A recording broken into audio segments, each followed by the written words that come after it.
I'll admit that when it comes to today's gospel, a wild and wonderful story from the Gospel of John, I am not a disinterested observer. I, or people like me, play a major role in the story of Jesus' miraculous healing of the poor beggar who was born blind. I play no part in the actual miraculous healing, because that's exclusively a loving act of Jesus. And I am not the recipient of the miracle. I haven't been born blind, and I'm not impoverished through some physical disability.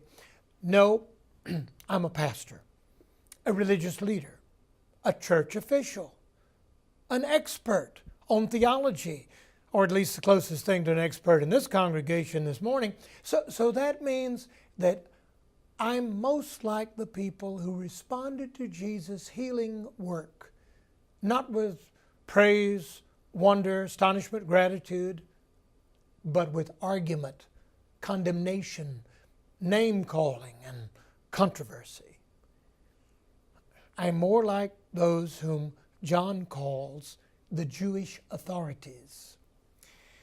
In our rather long gospel for this morning, John narrates an astoundingly wondrous work in only a few verses. What consumes most of the space in this story, what seems to interest John the most, is this carping back and forth argument that arises after the astoundingly wondrous work. A man who has been blind from birth, unable to provide for himself or his family, this poorest of the poor, is healed by Jesus. And the religious authorities, people in charge of all things spiritual, the keepers of theological correctness, people like me, respond with, hey, wait a minute, wait. Who sinned first? This man or his parents, that he should be punished by God by being born blind? Oh, I know you lowly, uninformed, inexpert laity, you complain about us preachers. You whine about when you ask us some simple question only to have us respond with a laboriously complex answer, quoting scripture, referring to books you haven't read, putting you down while building ourselves up. But you complain in this way because you don't know as much about religion as we know. You can't have, we just can't have some unlicensed, uncredentialed faith healer roving about healing people spontaneously, gratuitously, without proper examination, with no attempt to differentiate between the deserving poor and the undeserving. There got to be standards.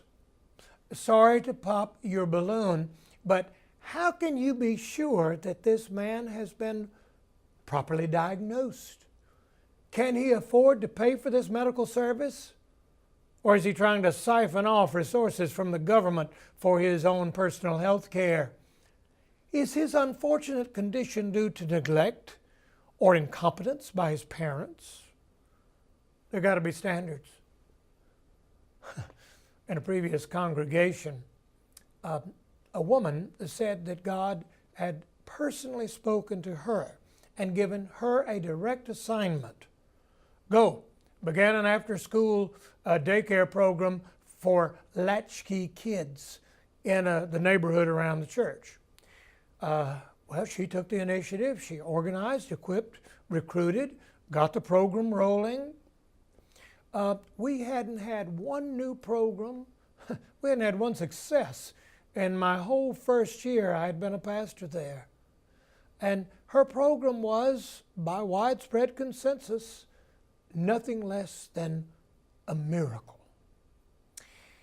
But then the trustees of the church, those entrusted with the care and preservation of our historic building, they met and, well, they raised questions about the cost of the venture, whether or not our building was equipped to be open during the weekdays, insurance liability, supervision of the volunteers, the age of the kids, etc., etc. In just a few weeks, the trustees were successful in ending the miraculous project. Our miracle became the victim of overprotective, officious trustees.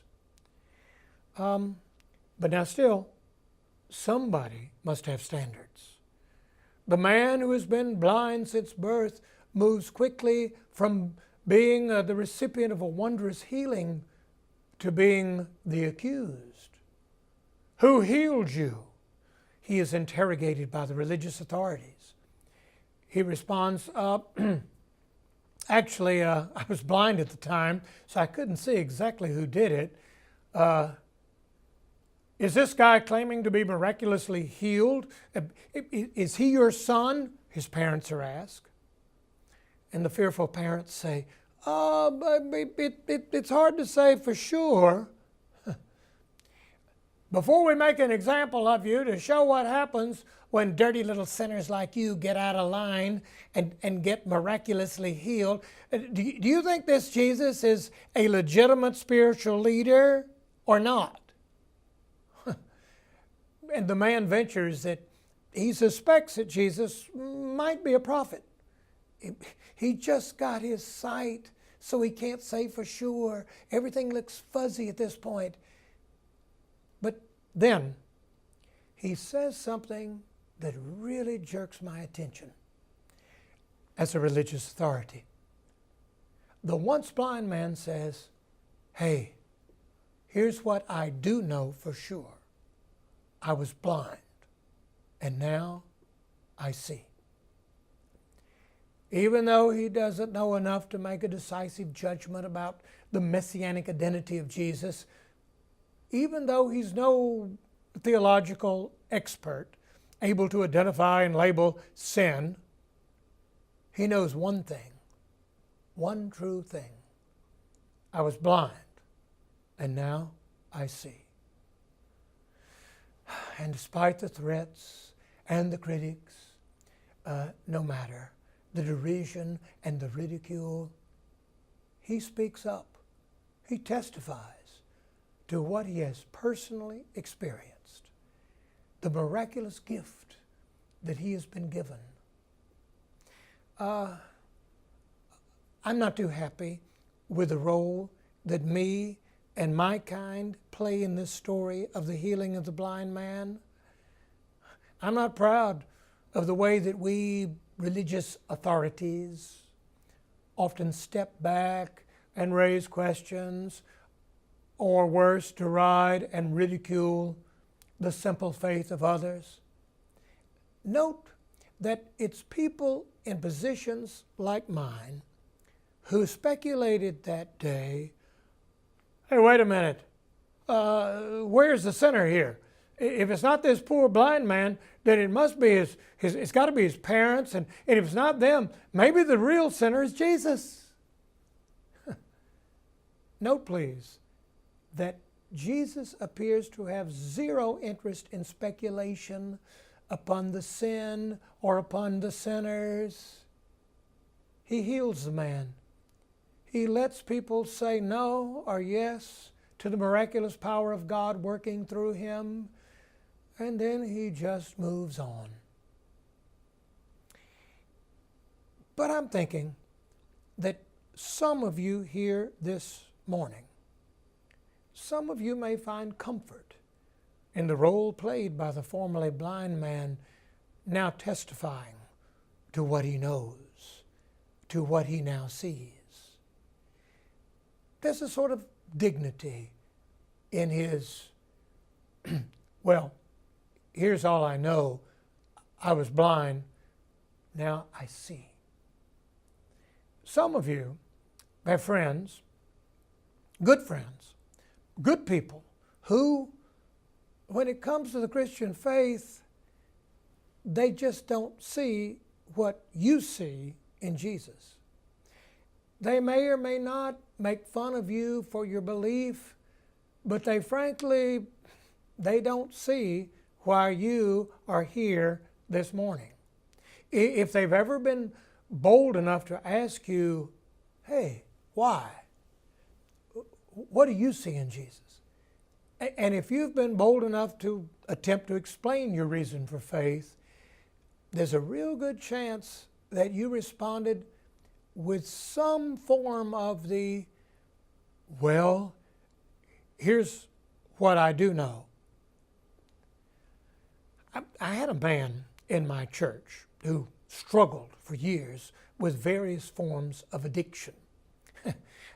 I say he struggled, which perhaps is too strong a word. Mostly he had lurched from one form of addiction, pills, alcohol, drugs, hard and soft, from one to another. Family and friends had attempted to intervene. Various treatment programs were applied and failed.